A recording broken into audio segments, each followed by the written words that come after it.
ಹರಿ ಹರಿ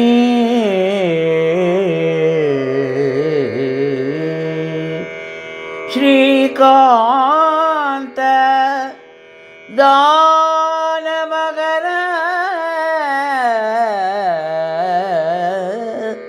ಮುರಾರಿ ಮುಕುಂದ ಗತಿಶೂನ್ಯರಿಗೆ ನೀನೇ ಗತಿಯಲೈ ಗರುಬಾಯಿಗೆಟ್ಟೆನಲೈ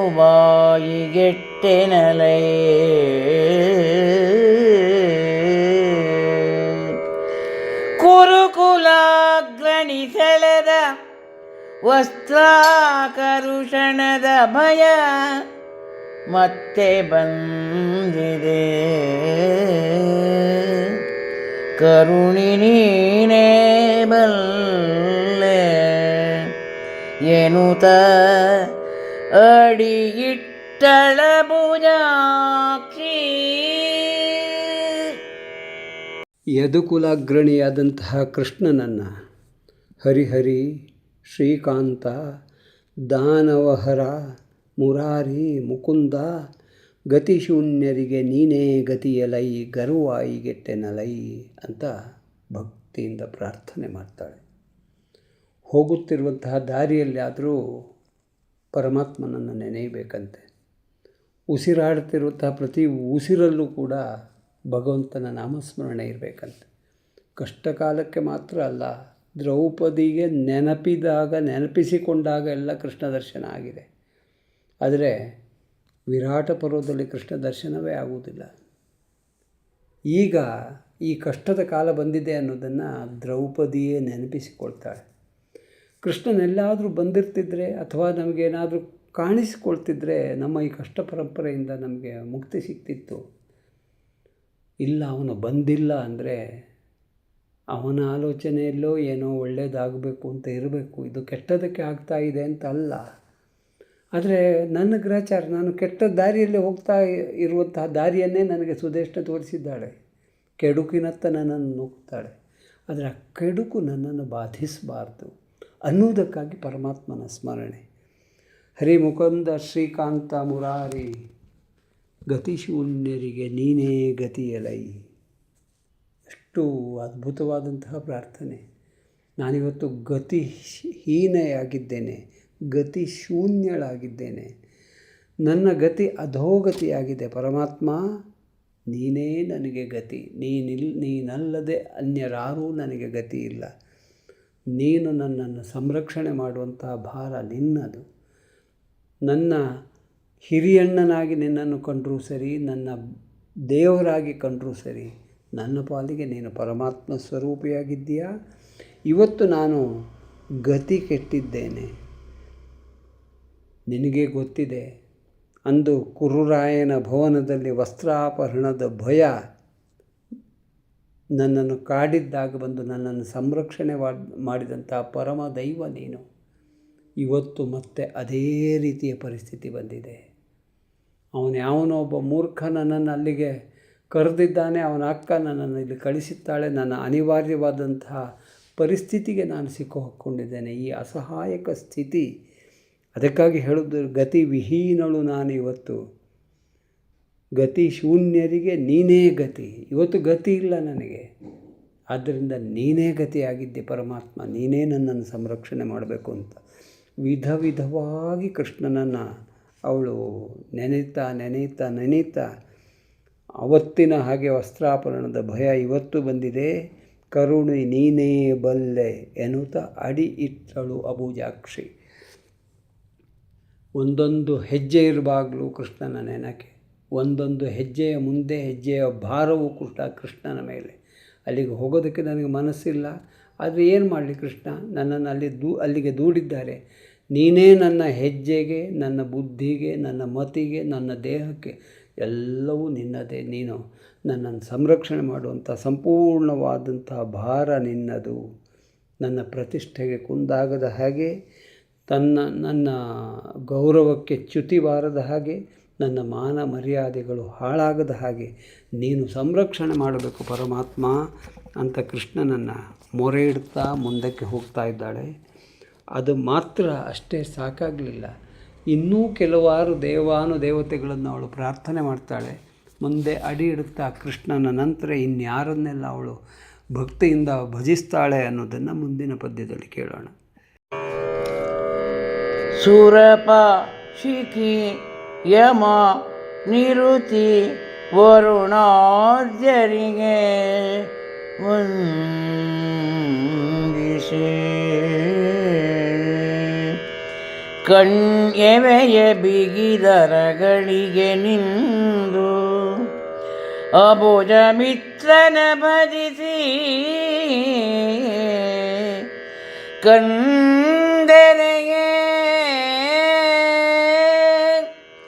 ಮುರಿವ ದೈತ್ಯನ ಕಾಹ ಕೊಟ್ಟನು ತರಣಿ ತರುಣಿಗೆ ಮಂದ ಮಂದೋತ್ತರರ ಗಮನದೊಳು ಆಬಲೆ ಬಂದಳು ಕೀಚಕನ ಮನೆಗೆ. ಸುರಪ ಶಿಖಿ ಯಮ ನಿರುತಿ ವರುಣಾದ್ಯರಿಗೆ ವಂದಿಸಿ ಕಣ್ಣೆವೆಯ ಬಿಗಿದು ಅರೆಗಳಿಗೆ ನಿಂದು ಅಬುಜ ಮಿತ್ರನ ಭಜಿಸಿ ಕಣ್ದೆರೆಯೇ. ಒಂದು ಸುಂದರವಾದಂತಹ ರೂಪವನ್ನು ನಮ್ಮ ಮುಂದೆ ಮಹಾಕವಿ ಕೊಡ್ತಾನೆ. ಆ ರೂಪ ಯಾವುದರದ್ದು ಅಂದರೆ, ಹಿಂದಿನ ಪದ್ಯದಲ್ಲಿ ನಾವು ನೋಡಿದ್ದು ಕೃಷ್ಣನನ್ನು ಭಜಿಸ್ತಾ ಇದ್ದಂಥ ಕೃಷ್ಣ ಭಕ್ತೆಯಾದಂತಹ ಪಾಂಚಾಲಿಯನ್ನು. ಇಲ್ಲಿ ನಾವು ಗಮನಿಸ್ತಾ ಇರೋದು ಸುರಪ ಅಂದರೆ ಇಂದ್ರ, ಶಿಖಿ ಅಂದರೆ ಅಗ್ನಿ, ಯಮ, ನಿವೃತ್ತಿ, ವರುಣ ಮೊದಲಾದಂತಹ ಅಷ್ಟದಿಕ್ಪಾಲಕರನ್ನೆಲ್ಲರನ್ನು ಕ್ರಮಾಗತವಾಗಿ ಧ್ಯಾನ ಮಾಡ್ತಾಳೆ. ಅವರನ್ನು ನೆನೀತಾಳೆ. ಕಷ್ಟ ಕಾಲದಲ್ಲಿ ನನ್ನನ್ನು ಸಂರಕ್ಷಣೆ ಮಾಡಲಿಕ್ಕೆ ನೀವೆಲ್ಲರೂ ಇದ್ದೀರಿ. ದಿನನಿತ್ಯ ನಿಮ್ಮ ಪೂಜೆಯನ್ನು ಮಾಡ್ತೇನೆ, ನಿಮ್ಮ ಸೇವೆಯನ್ನು ಮಾಡ್ತೇನೆ, ಅರ್ಚಿಸಿ ಆರಾಧಿಸ್ತೇನೆ ನಿಮ್ಮನ್ನು. ಕಷ್ಟಕಾಲ ಬಂದಿದೆ ಅನ್ನೋದಕ್ಕೆ ಮಾತ್ರ ನಿಮ್ಮನ್ನು ನಾನು ಭಜಿಸ್ತಾ ಇಲ್ಲ. ನಿತ್ಯವೂ ನನ್ನ ದಿನನಿತ್ಯದ ಕೆಲಸಗಳಲ್ಲಿ ನನಗೆ, ನನ್ನ ಕುಟುಂಬಕ್ಕೆ, ನಮ್ಮ ಸಾಮ್ರಾಜ್ಯಕ್ಕೆ ಒಳ್ಳೆಯದಾಗಲಿ ಅನ್ನುವಂತಹ ಭಕ್ತಿಯ ಪೂಜೆಯನ್ನೇ ನಾನು ಮಾಡ್ತಾ ಇದ್ದೇನೆ. ದೇವರುಗಳೇ, ನೀವೆಲ್ಲರೂ ಸೇರಿ ನನ್ನನ್ನು ಕಾಪಾಡಬೇಕು ಅಂತ ಹೇಳ್ತಾ ಒಂದು ಗಳಿಗೆ ಕಣ್ಣು ಮುಚ್ಚುತ್ತಾಳೆ. ಕಣ್ಣು ಮುಚ್ಚಿ ಧ್ಯಾನ ಮಾಡಿದ್ದು ಅಬುಜ ಮಿತ್ರನ ಭಜಿಸಿ ಕಣ್ಣೆರೆದಳು. ಅಬುಜ ಮಿತ್ರನಾದಂತಹ ಭಗವಾನ್ ಭಾಸ್ಕರ ಸೂರ್ಯನಾರಾಯಣನನ್ನು ಸ್ಮರಿಸ್ತಾಳೆ. ಸ್ಮರಿಸಿ ನಿಮ್ಮ ಕಾಹು ನನಗಿರಲಿ ಅನ್ನುವಂತಹ ಪ್ರಾರ್ಥನೆಯೊಂದಿಗೆ ಕಣ್ಣು ತೆರೆದು ನೋಡಿದರೆ ಅವಳನ್ನು ಕಾಯುವುದಕ್ಕಾಗಿ ಧ್ಯಾನಾಸಕ್ತಳಾಗಿ ಕಣ್ಣು ಮುಚ್ಚಿದ್ದಂತ ಹಾಕಿ ಕಣ್ಣು ತೆರಿಬೇಕಾದ್ರೆ ಭಗವಾನ್ ಭಾಸ್ಕರ ಅಂದರೆ ಸೂರ್ಯನಾರಾಯಣ ಸ್ವಾಮಿ ಅವಳಿಗೆ ಒಬ್ಬ ಬಲಶಾಲಿಯಾದ ರಾಕ್ಷಸನನ್ನು ಅವಳ ಕಾವಲಿಗಾಗಿ ಅವಳ ಜೊತೆ ಕಳಿಸಿಕೊಡ್ತಾನೆ. ಬಹುಶಃ ಅವನು ಅವಳ ಕಣ್ಣಿಗೆ ಕಾಣುವ ಹಾಗಿದ್ನೋ ಕಾಣದ ಹಾಗಿದ್ನೋ ಅನ್ನೋದು ಇಲ್ಲಿ ಸ್ವಲ್ಪ ಅಸ್ಪಷ್ಟ.